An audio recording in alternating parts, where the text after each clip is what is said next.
കളങ്കാവലിനായി ഒരുങ്ങിയിരിക്കുന്ന അമ്മയുടെ അടുത്തേക്ക് എത്തുന്ന വാത്തി തിരുവാഭരണ പെട്ടിയിൽ നിന്നും മുലഹാരവും കാൽത്തളയും എടുത്ത് യജമാനസ്ഥാനീയരായവരോട് അനുവാദം ചോദിക്കുന്നു.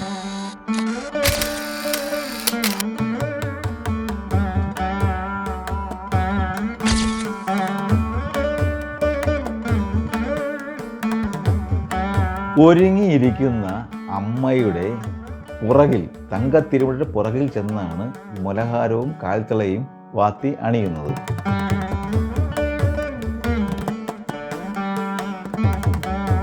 തങ്കത്തിരുമുടിയിലെ പന്തത്തിൽ വാത്തി അഗ്നി പകരുന്നതോടുകൂടി അവിടെ ആകെ വായ്ക്കൊരവിയും ചെണ്ടമേളവും ഉയരുകയായി.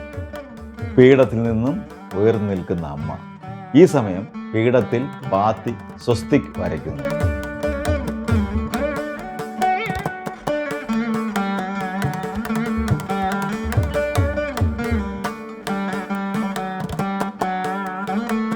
തുടർന്ന് പീഠത്തിലിരിക്കുന്ന വാത്തി കിരീടമുദ്ര നൽകി അമ്മയെ തിരുമുടിയെ ശിരസിലേക്ക് സ്വീകരിക്കുന്നു.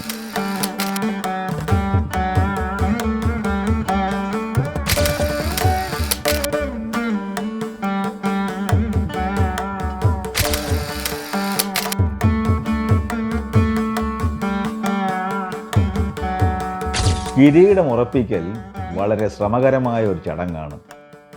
അമ്മയെ ശിരസിലല്ല, ഹൃദയത്തിലാണ് കുടിയിരുത്തേണ്ടത്.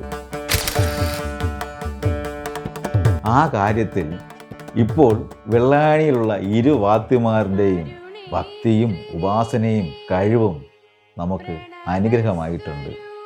അതെ, ഭക്തവത്സലയാണ് നമ്മുടെ അമ്മ. നമോസ്തു ഭൈരവി.